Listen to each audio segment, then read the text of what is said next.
নারায়ণং নমস্কৃত্যং নরং চৈব নরোত্তমম দেবী সরস্বতী ব্যাসো ততো জয়মুদীরয়ে। বাঞ্ছাকল্পতরুভশ্চ কৃপা সিন্ধুভয়েব চ পতিতানাং পাবনেভ্যো শ্রীগুরু বৈষ্ণবেভ্যো নমো নমো। হরে কৃষ্ণ, জয় নিতাই। ভক্তদের চরণে কোটি কোটি ভক্তিপূর্ণ দণ্ডবত প্রণাম। আমরা যারা ভজন জগতে জড়িয়ে আছি বা যারা আমরা ভজন করছি, আমাদের জানতে হবে যে রাধা কৃষ্ণ কেমন, কে, এবং মহাপ্রভু কে, মহাপ্রভু কেমন, কি দিতে এসছেন, কি দিয়ে গেছেন। আজকের বর্তমান সমাজের পরিস্থিতি প্রেক্ষাপটে দাঁড়িয়ে যদি আমরা দর্শন করি, মহাপ্রভুর আদর্শ প্রায় লিপ্ত হতে বসেছে। বিভিন্ন সম্প্রদায়, বিভিন্ন কথা, বিভিন্ন বার্তা, বিভিন্ন ধর্ম, বিভিন্ন মত অনুসারে বিভিন্ন কিছু চলছে। কিন্তু আমরা যদি একটু কোনোদিন আমরা দর্শন করি শ্রীমদ্ ভাগবত, একটু দর্শন করি, রাধাকৃষ্ণ এক আত্মা দুই দেহ ধরি অনন্য বিলাস রস আস্বাদন করি, তাই দোহে এক চৈতন্য গোসাই ভাব রস আস্বাদিতে দোহে এক ঠাঁই। রাধাকৃষ্ণ একই জন, ভাব রস আস্বাদন করতে তিনি এক ঠাঁই চৈতন্য গোসাই হয়ে নদিয়ায় তিনি আবির্ভাব হয়েছিলেন। সেই আবির্ভাব কাল, তার যে প্রচার, তার যে লীলা, তার যে বিভূতি আমরা বিকৃতি করছি, অত্যন্ত বিকৃতি করছি। তাই আমাদের সম্পূর্ণরূপে জানতে হবে মহাপ্রভুর আদর্শ কী। আজকে মহাপ্রভুর আদর্শের সম্বন্ধে একটু ছোট্ট করে আলোকপাত করতে চাই। মহাপ্রভু যখন গৌরীদাস পণ্ডিতের বাড়িতে ছিলেন, গৌর নিতাই গৌরীদাস পণ্ডিতের, অম্বিকা কান্নায় গৌরীদাস পণ্ডিতের বাড়িতে ছিলেন, এবং এই গৌরীদাস পণ্ডিতের বাড়িতে যে অপূর্ব লীলাবিলাস, তা আমরা কেউ জানিও না, আর কেউ শোনারও ইচ্ছা করি না, এগুলো জানারও মানসিকতাও নেই।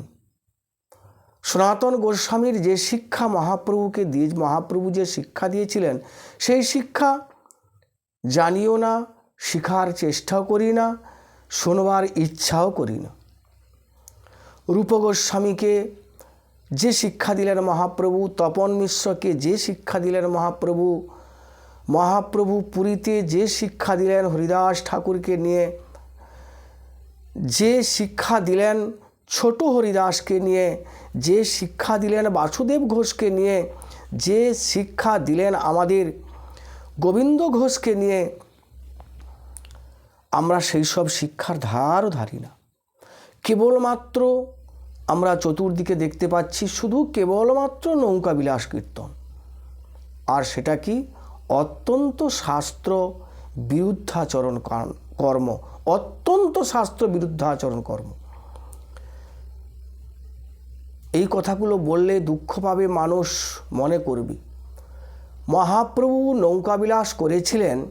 যে নৌকাবিলাস করেছিলেন, সেই যে তরণীখানি, সেই যে নৌকা, সেই নৌকাখানি রেখে গিয়েছেন, অদ্যাপিও সেই নৌকাখানি আপনারা দেখতে পাবেন। মহাপ্রভু যে নৌকা, যে নৌকায় গঙ্গা তরণী বাইছিলেন, অত্যন্ত গুরুত্বপূর্ণ, আপনারা শ্রবণ করুন।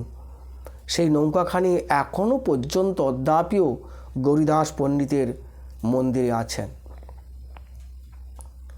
যে নৌকা এখনও পর্যন্ত দর্শন করার জন্য লক্ষ লক্ষ মানুষ উপস্থিত হয় অম্বিকা কান্নায়। যে গৌরীদাস পণ্ডিতের দাদা সুরদাস মিশ্র তার দুইটি কন্যা জাহ্নবী বসুদাকে নিত্যানন্দ বিবাহ করেছিল, সেই গৌরীদাস পণ্ডিতের বাড়িতে মহাপ্রভু দীর্ঘদিন ছিলেন। মহাপ্রভু গৌর নিতাই দীর্ঘদিন ছিলেন। যখন মহাপ্রভু গৌরীদাসকে বলছেন, গৌরীদাস এবারে আমাদের তো যেতে হবে, তা তুমি এবারে আমাদের বিদায় দাও। গৌরীদাস তখন অত্যন্ত করুণ সুরে বলেছেন যে হে গৌরহরি, হে নিত্যানন্দ প্রভু, আপনাদের আমি যেতে দেব না। কেন? এই যে গৃহ, এই সব কিছু বিষয়, সব কিছু এ আপনাদেরই, আপনার এখানে থাকুন। বলছে তা কি করে হয় গৌরীদাস, মন্দিরের বাইরে চলো, তোমাকে বলছি। বাইরে যখন এসে দেখলেন, আবার যখন মন্দিরের দিকে তাকালেন, মন্দিরের মধ্যে গৌরনিতাই বিগ্রহ। সেই গৌরনিতাই বিগ্রহ এখনও পর্যন্ত গৌরীদাসের পণ্ডিতের বাড়িতে সেবিত হয়, এখনও পর্যন্ত সেই বিগ্রহ আছেন। তাহলে দেখুন, মহাপ্রভু লীলা করে গেছেন, সেই মহাপ্রভু গৌরনিতাই এখনও সেই বিগ্রহ সেবা হয় গৌরীদাস পণ্ডিতের শ্রীমন্দিরে। সেই নৌকা এখনও পর্যন্ত আছে, যে নৌকায় মহাপ্রভু বিলাস করেছিলেন, নৌকা বিলাস কীর্তন।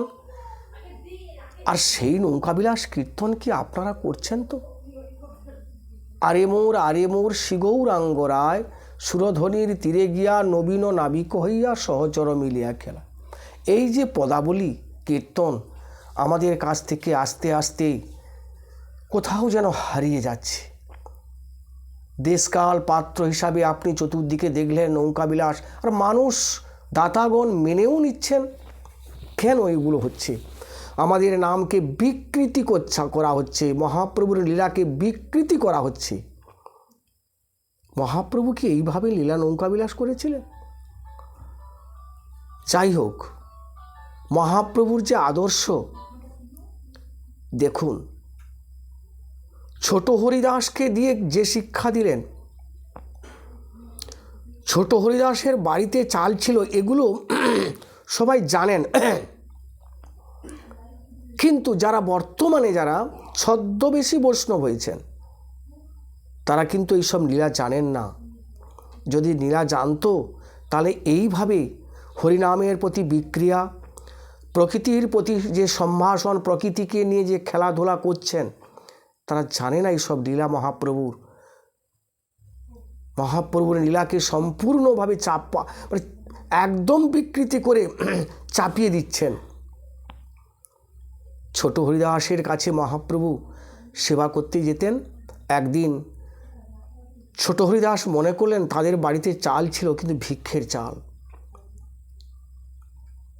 এই ভিক্ষের চালগুলো মহাপ্রভুকে সেবা দেওয়াটা যেন কেমন মনে করলেন ছোট হরিদাস, যে না, এই চালগুলো থাকুক, আমি এক গুছে চালগুলো, সুন্দর চাল আমি আনবো। আনলেন আবার ভক্তের বাড়ি থেকে, মাধবী দেবীর বাড়ি থেকে। দেখুন, মাধবী এবং রায় রামানন্দ এরা শুদ্ধ ভক্ত ছিলেন, মহাপ্রভুর অন্তরঙ্গ ভক্ত ছিলেন। মাধবী দেবী কাছ থেকে চাল নিয়ে এসে মহাপ্রভুর সেবা দিলেন। সেবা দেওয়ার পরেই মহাপ্রভু জিজ্ঞাসা করছেন ছোট হরিদাসকে, ছোট হরিদাস কিন্তু ব্রহ্ম হরিদাস নয়, ছোট হরিদাসকে বলছেন, হরিদাস, তুমি যে এই একগুচ্ছ চালগুলো এনে আজকে সেবা দিলে, অত্যন্ত সুস্বাদু অন্ন, এই চালগুলো কোথায় ছিল? মহাপ্রভুর কথা শুনে ছোট হরিদাস বলছেন, প্রভু, এই চালগুলো আমি মাধবী দেবীর কাছ থেকে এনেছি। কেন? আমাদের ভিক্ষার চাল তো বিভিন্ন রকমের চাল, তাই আমি আপনার সেবার জন্য আমি এক গুছে চালগুলো এনেছি। মহাপ্রভুর সঙ্গে সঙ্গে ক্রোধান্বিত হলেন। বৈরাগী হইয়া করো প্রকৃতি সম্ভাষণ, এ কি কথা? তার মুখ না হেরিব কখন? আর আমরা সেই প্রকৃতিকে নিয়ে আমরা খেলাধুলা করছি কীর্তনে, প্রকৃতিকে নিয়ে সাজিয়ে সমাজে আমরা নাচাচ্ছি, দেখাচ্ছি, আধুনিক গান, বাউল গান করে বলছি কি না, হচ্ছে মহাপ্রভুর লীলা কীর্তন, নৌকা বিলাস কীর্তন। অত্যন্ত জঘন্য পরিবেশ করে তুলছেন। এর থেকে ফিরে আসুন। কিন্তু মহাপ্রভুর অন্তরঙ্গ ভক্ত হরিদাস,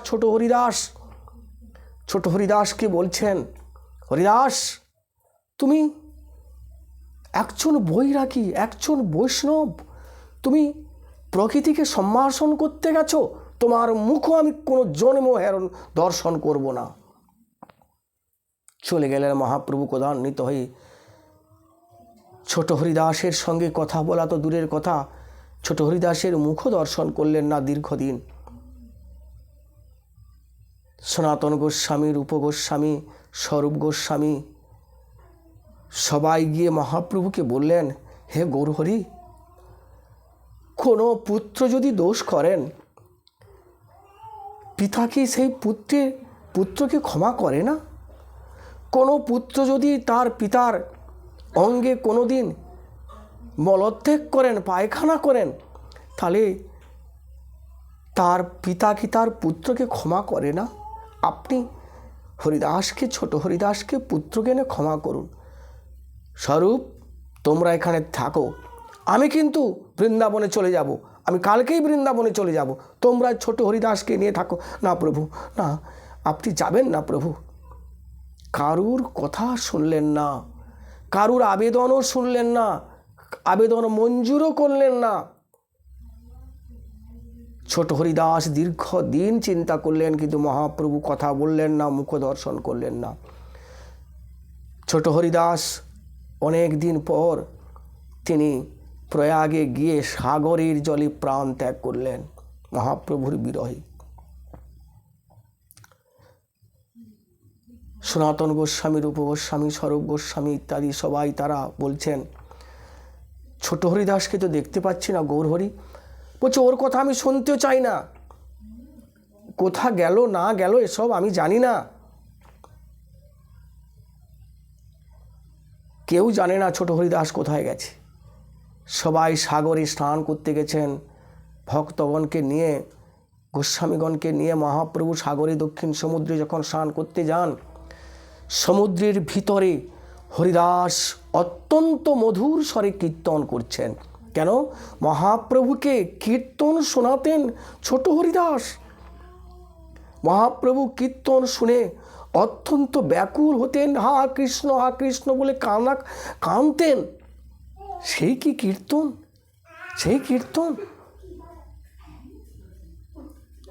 যখন সমুদ্রে, যখন ছোট হরিদাসের মধুর কণ্ঠে মহাপ্রভুর কীর্তন শুনছেন, তখন গোস্বামীগণ, স্বরূপ গোস্বামী চিন্তা করছেন, ছোট হরিদাস তো মারা গেছে, তাই সমুদ্রের মধ্যে কেন কীর্তন করছি, মধুর কণ্ঠের স্বরে কীর্তন।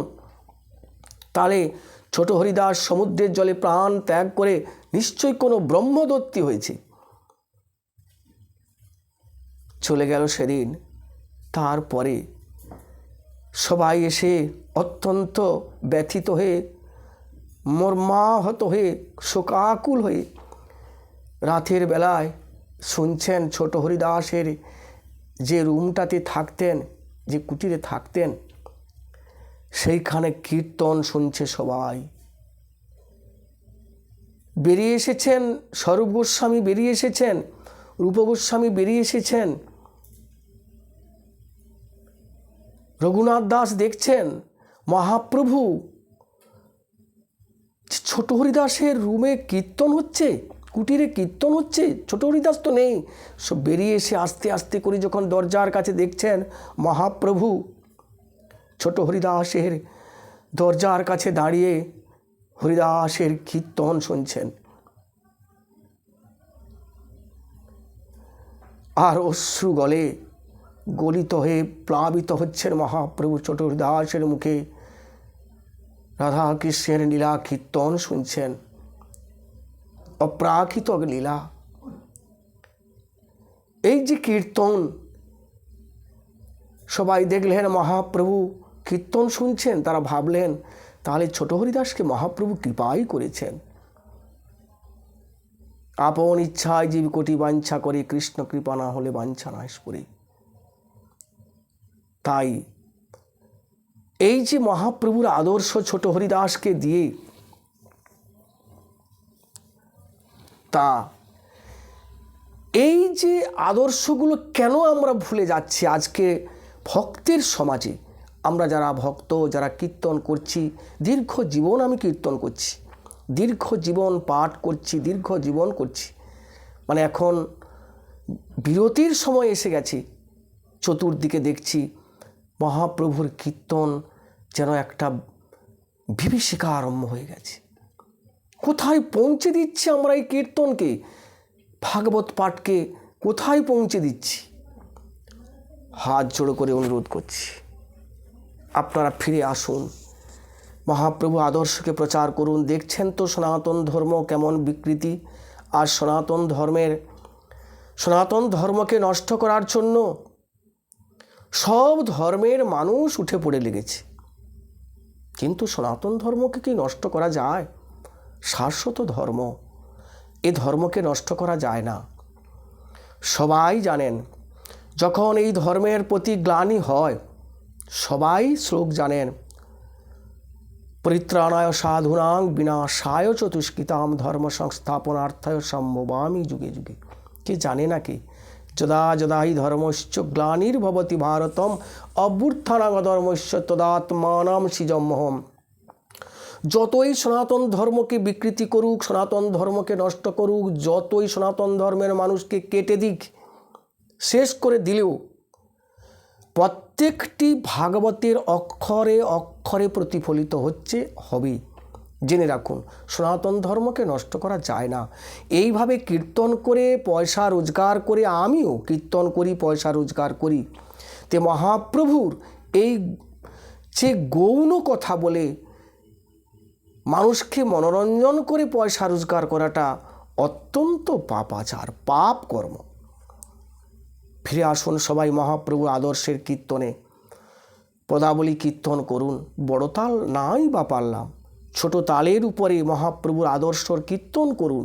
ফিরে আসুন।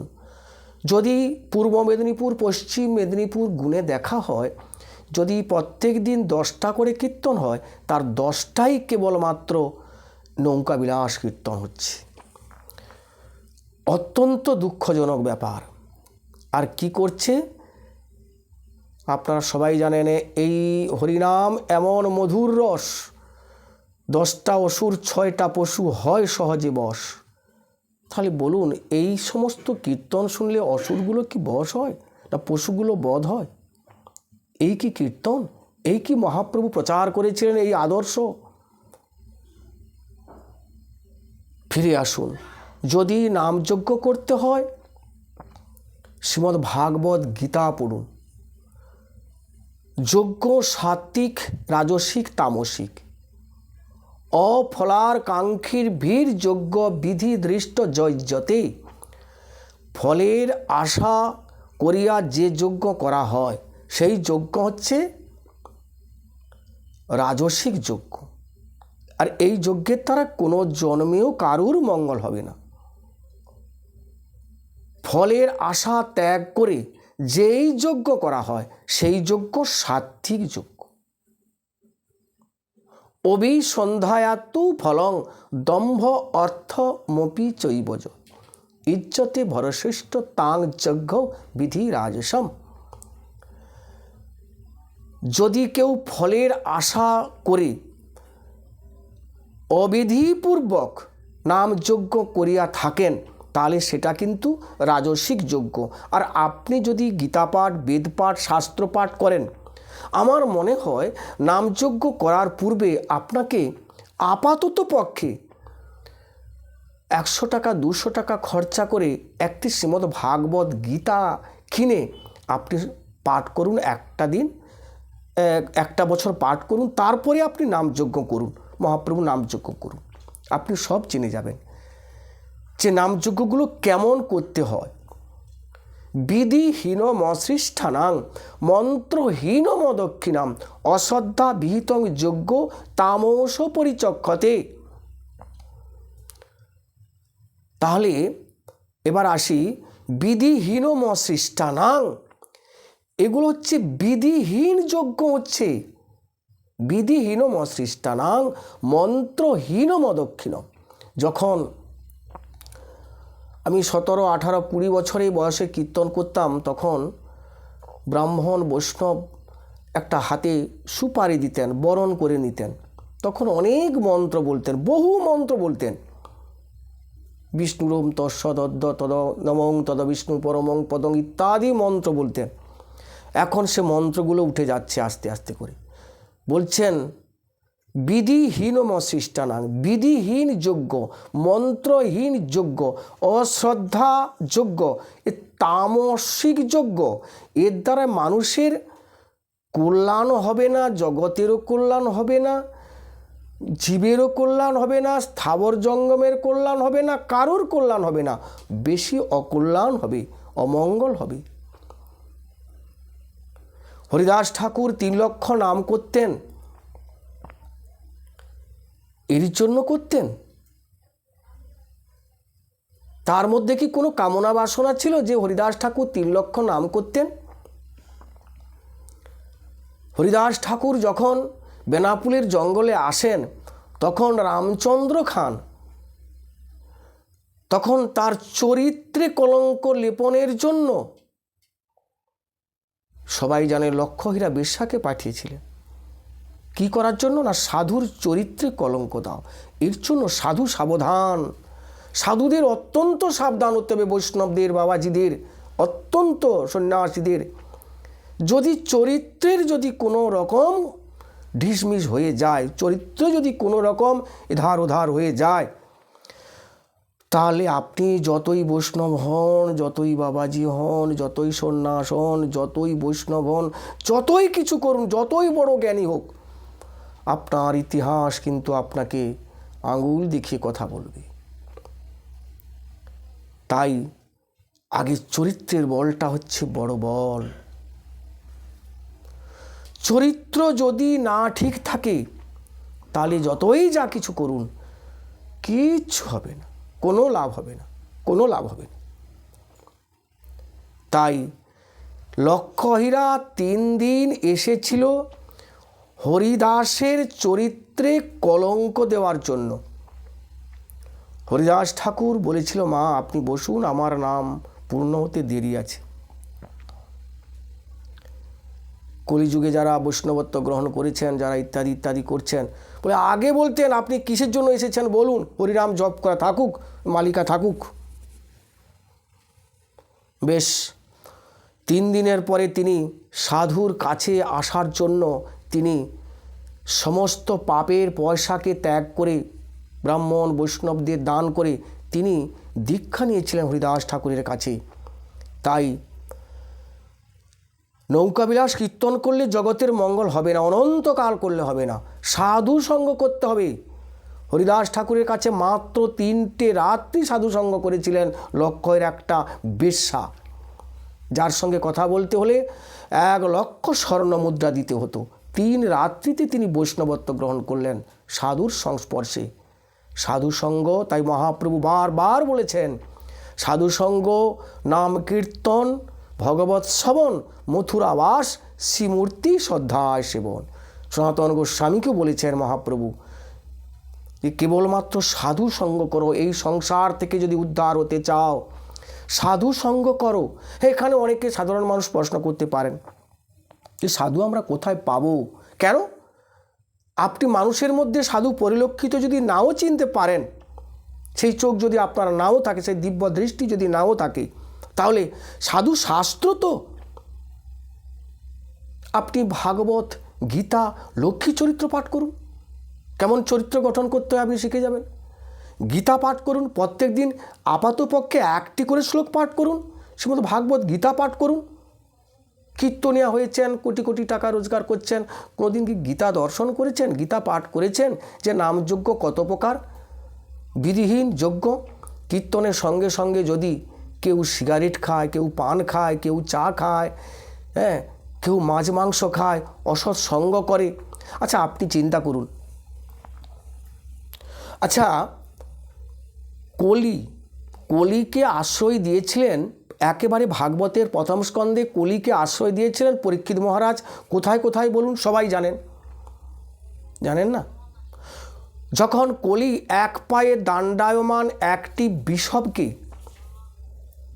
বৃত্তাঘাত করেছিলেন এবং তার কাছে একটি রুগ্ন শুকনো গাভী মাতা দাঁড়িয়েছিল।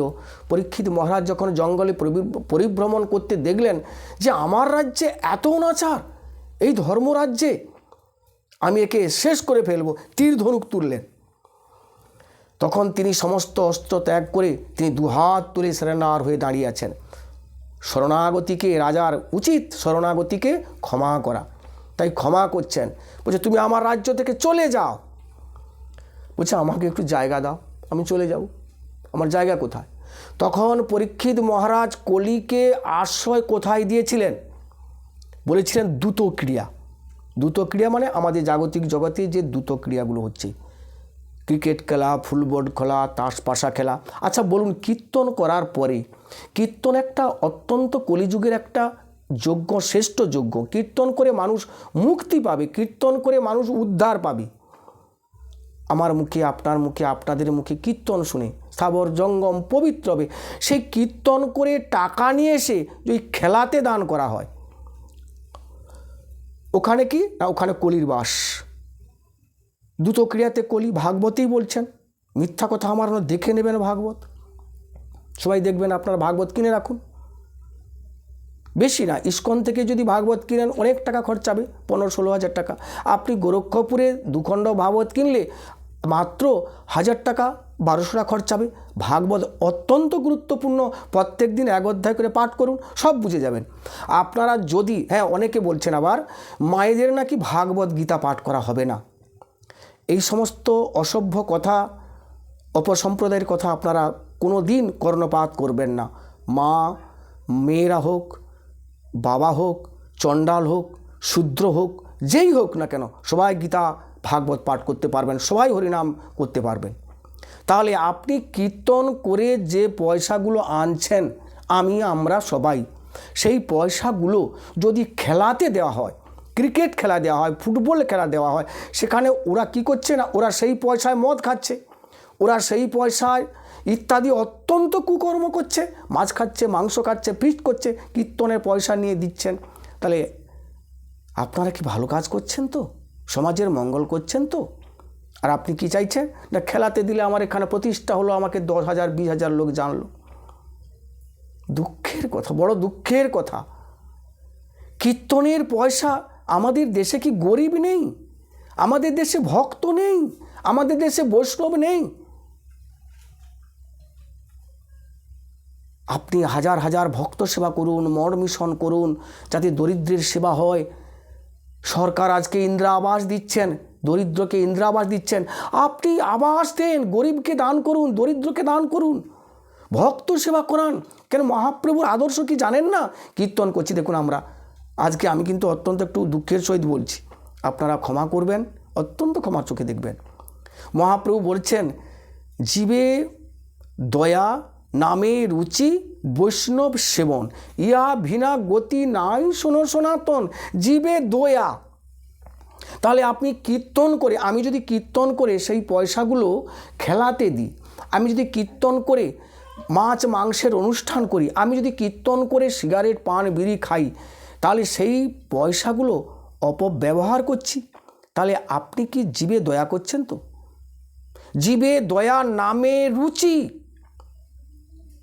আর বৈষ্ণব সেবন, বৈষ্ণবকে সেবা দেন, ভক্ত সেবা দেন। আমি তো মনে করি এখন আমাদের পূর্ব মেদিনীপুর, পশ্চিম মেদিনীপুরে আগের থেকে অনেক ভক্ত হয়েছে, হাজার হাজার লক্ষ লক্ষ ভক্ত আছে। ভক্তের সেবা দেন, কীর্তন করে নিয়ে এসে, পয়সা নিয়ে এসে যদি কেউ ভক্তের সেবা দেয়, তার কোটি কোটি জন্মের সৌভাগ্য, তার পূর্বাপুরুষের সৌভাগ্য, তার পিতৃপুরুষের সৌভাগ্য। যদি কীর্তনের পয়সা নিয়ে ভক্তের সেবা দেওয়া হয়, দারিদ্রের সেবা করা হয়, গরিবকে দেওয়া হয়, সেই পয়সা যদি খেলাতে দেওয়া হয়, তাহলে সেগুলো কি হচ্ছে? কলকাতা কলির আড্ডা। আপনি কীর্তন করে নিয়ে এসে সোনা কিনে রাখছেন, আমরা সোনা কিনে রাখছি। বলুন, পরীক্ষিত মহারাজ সোনাতে কলি স্থান দিয়েছেন, দ্রুত ক্রিয়াতে স্থান দিয়েছেন, গণিকালয়ে স্থান দিয়েছেন, এবং মিথ্যা কথায়, গ্রামীণ কথায় স্থান দিয়েছেন। গ্রামীণ কথা যেখানে খেলা হয়, বৈষ্ণবরা যদি সেখানে লেকচার দেয়, বৈষ্ণবরা যদি সেখানে বলে কিছু কথা বলে, সেখানটা কি গ্রামীণ কথা? তো তাহলে কলির আশ্রয় কেন করছেন? জগৎকে উদ্ধার করার জন্য এসছেন, না জগৎকে একবারে মানে নরকে ঢোকানোর জন্য এসছি আমরা? মহাপ্রভু আমাদের পাঠিয়েছেন এই জগতে। গৌণ কীর্তন করুন, গৌণ কথা বলুন, পয়সা রোজগার করে ভগবত সেবা করুন, ভক্তের সেবা করুন। তাহলে নামযজ্ঞ কতপক মহাপ্রভু হরিদাস ঠাকুরকে এই শিক্ষা দিয়েছিলেন, তাই তাকে বলা হয়েছিল নামাচার্য হরিদাস। নামের আচার্য, নামের প্রচার করেছিলেন, 3 লক্ষ নাম করতেন। আবার এমন সম্প্রদায় বেরিয়েছেন, কেউ বলবেন একবারে 1 লক্ষ করে নাম করলে 1 লক্ষ নাম হয়ে যায়। আমি 1 লক্ষ করে নাম করছি তো ভগবানের দিকে লক্ষ্য, 1 লক্ষ নাম হয়ে যায়। আদৌ না হরে কৃষ্ণ বাবা, একেবারে নয়, 1 লক্ষ নাম হয় না। যারা প্রকৃত সদ্গুরু তত্ত্বাবধানে থেকে হরিনাম করা শিখেছেন তারা অবশ্যই জানেন। হরিনাম জপমালিকা যারা করেন, যারা আমরা করি, অবশ্যই জানে যে কেমন করে নাম করতে হয়। 3 লক্ষ নাম, 1 লক্ষ নাম কেমন করে করতে হয়। আর তা না হলে অপসম্প্রদায়ের কথা শুনে বলবেন এই 1 লক্ষ করে ভগবানের নাম করলে 1 লক্ষ নাম হয়ে যায়। তা নয়। হরিদাস ঠাকুরের কাছে যখন গোবিন্দ প্রসাদ নিয়ে যায়, একদিন গোবিন্দ মহাপ্রসাদ লইয়া হরিদাসে দিতে গেলেন আনন্দিত হইয়া। দেখে হরিদাস ঠাকুর করেছে শয়ন, মন্দ মন্দ সংখ্যা কীর্ত করিছে পূরণ। বলছে হরিদাস কেন আজকে শুয়ে আছে? হরিদাসকে তো কখনো শুতে দেখি না, কেন শুয়ে আছে? হরিদাস বলছে আজকে আমার নাম পূর্ণ হয়নি, তাই আমি প্রসাদ লঙ্ঘনও করতে পারছি না, আর নামও পূর্ণ করতে পারছি না। হরিদাস ঠাকুরের এত শরীর অসুস্থ, তথাপিও তিনি 1 রঞ্জু প্রসাদ নিয়ে সম্মান রক্ষার জন্য 1 রঞ্জু প্রসাদ নিলেন। তারপরে তিনি নাম করছেন। ছুটে এসে গোবিন্দ মহাপ্রভুকে বলছেন, প্রভু গৌরহরি, কী হলো গোবিন্দ? কেন হরিদাস আজকে শুয়ে আছেন, তার নাম পূরণ করতে পারছে না কেন? মহাপ্রভু ছুটে গেলেন হরিদাস ঠাকুরের কাছে। হরিদাস ঠাকুর মহাপ্রভুকে তার মনের কথা বলতে পেরেছিল যে আপনার যাওয়ার হয়তো সময় হয়ে গেছে, তাই লীলা অবসরণ করবেন, আমি তোমার আগে যেন আমি চলে যেতে পারি। এই লীলাগুলো কি মহাপ্রভুর কীর্তন নেই? বলছেন জীবেরে কৃপা করি গোলকের শিহরি ব্রজভাব প্রকাশিলা, সেই ভাব রসজ্ঞ বৃন্দাবন যজ্ঞ জড় বুদ্ধি না হইলা। জড় বুদ্ধির দ্বারায় কৃষ্ণ লীলাকে অনুসরণ করা যায় না। জীবেরে কৃপা করি গোলকের শিহরি ব্রজভাব প্রকাশিলা, সেই ভাব রসজ্ঞ, সেই ভাব রসজ্ঞ হতে হবে। বৃন্দাবন যজ্ঞ জড় বুদ্ধি না হইলা। অথ ভক্তিরসামৃত সিন্ধি গোস্বামীগণ বলেছেন, রূপ গোস্বামী, অত শ্রীকৃষ্ণ নামাদি ন ভবেদ গ্রাহ্য ইন্দ্রই। এই জড় ইন্দ্রিয়ের দ্বারায় কৃষ্ণ লীলাকে বা কৃষ্ণকে বোঝা কোনো জন্মে যাবে না। আমরা যারা কীর্তন করছি কৃষ্ণকে, মহাপ্রভুকে কোনো জন্মে আমরা বুঝতে পারবো না। যারা কীর্তন করছি, যারা এইভাবে ইত্যাদি ইত্যাদি চব্য করছেন, কোনো প্রকার কোনো জন্মে পারবে না। অত শ্রীকৃষ্ণ নামাদি ন ভবেত গ্রাহ্য ইন্দ্রিয়ই। এই জড় ইন্দ্রিয়ের দ্বারায় কৃষ্ণ লীলা কোনোদিন কেউ জানতেও পারবে না, আর কৃষ্ণকে কোনো দিন কোনো জন্মেও জানতে পারবে না। অত শ্রীকৃষ্ণ নামাদি ন ভবেদ গ্রাহ্য ইন্দ্রিয়ই শিব মুখই জিহাদই স্ফুরদম। অর্থাৎ কেউ যদি প্রকৃত সদ্গুরুর তত্ত্বাবধানে থেকে তিনি নিত্য নৈমিত্য ভগবত সেবা করে প্রসাদ সেবা করেন, ভগবানের মহাপ্রসাদ সেবা করে জীবন যাপন করেন, ভগবত সেবাতে জীবন যাপন করেন, তিনি একটু কৃষ্ণকে একটু জানতে হয়তো পারবেন, কোনামাত্র একটু জানতে পারবেন।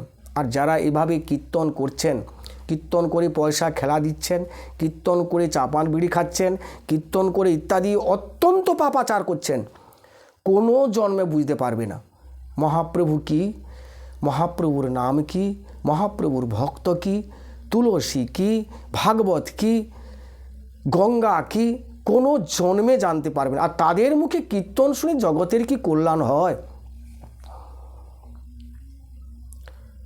মহাপ্রভুর আদর্শ সাধু সঙ্গ করো। সাধু সঙ্গ করলে কি হয়? সাধু সঙ্গ, নাম কীর্তন, ভগবৎ শ্রবণ, মথুরায় বা শ্রীমূর্তি শ্রদ্ধায় সেবন। সাধন ভক্তের হয় এই পঞ্চঙ্গ, কৃষ্ণ প্রেম জন্মায় তেও মুখ্যঙ্গ। সাধু সঙ্গ।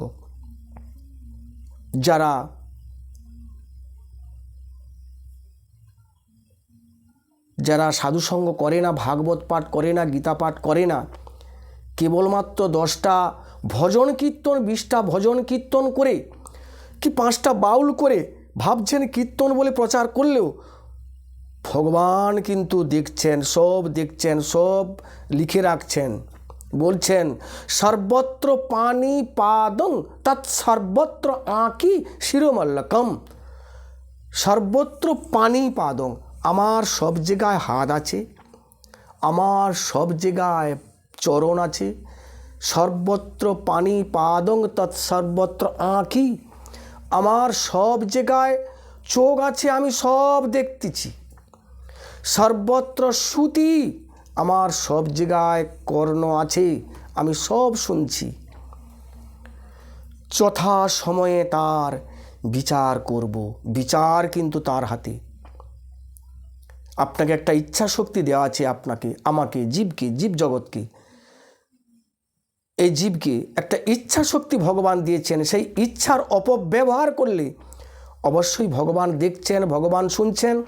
তার পরিণাম কিন্তু অত্যন্ত মারাত্মক জায়গায় হবে। অর্থাৎ ছোট হরিদাসের মতো হয়তো মহাপ্রভু ত্যাগ করবেন, আপনি তখন দিনরাত কেঁদেও আপনি সমুদ্র করলেও ভগবান আপনাকে কৃপা করবে না।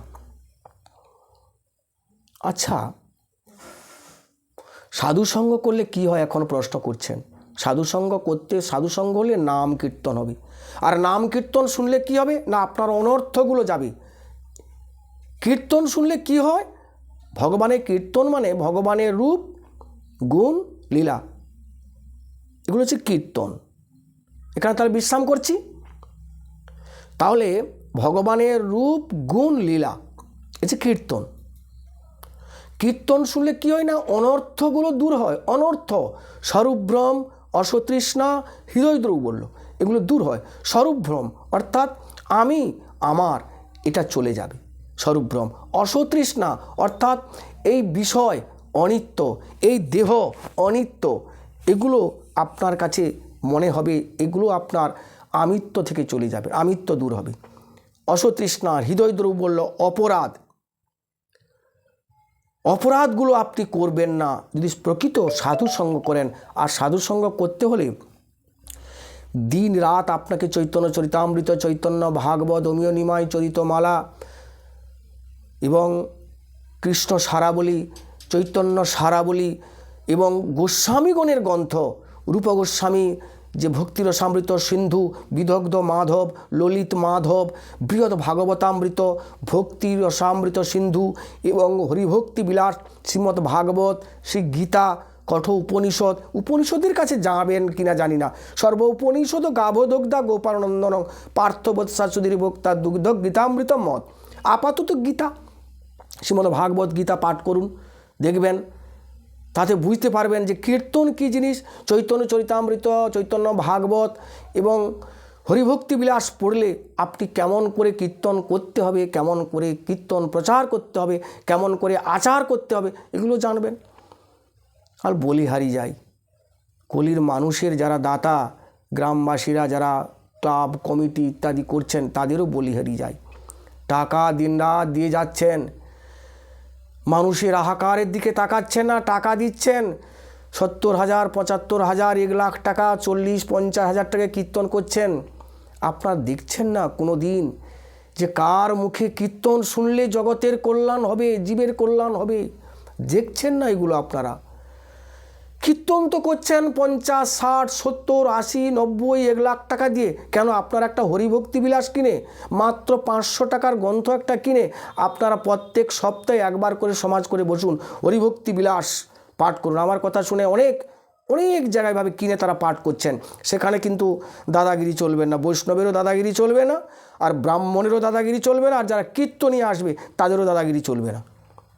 আস্তে আস্তে সব চলে যাবে। হরিভক্তি বিলাস পাঠ করুন, ভক্তির রসামৃত সিন্ধু পাঠ করুন। আপনারা কিনে পাঠ করবেন, করার পরে দেখবেন যে কতটা মুখ্য কথা বলছেন কীর্তনিয়ারা, আর কতটা গৌণ কথা বলছেন শুধু পয়সা রোজগারের ধান্দায়। সাধুসঙ্গ করলে অনর্থগুলো দূর হবে, অনর্থগুলো দূর হলে আপনি অপরাধ শূন্য হবে। আচ্ছা বলুন, অপরাধ শূন্য হয়ে লহ কৃষ্ণ নাম, কৃষ্ণ মাতা, কৃষ্ণ পিতা, কৃষ্ণ বন্ধু প্রাণ, এ কথাটা আছে কি শাস্ত্রে? অবশ্যই আছে, আপনারা সবাই প্রায় জানেন। তাহলে অপরাধটা কি না? প্রথম অপরাধ কীর্তনে পশরা কীর্তন করা অপরাধ। অপরাধ মানে এই অপরাধের ক্ষমা নেই। যেমন ধরুন, ছোট্ট একটা উদাহরণ দিচ্ছি, একেবারে ছোট্ট।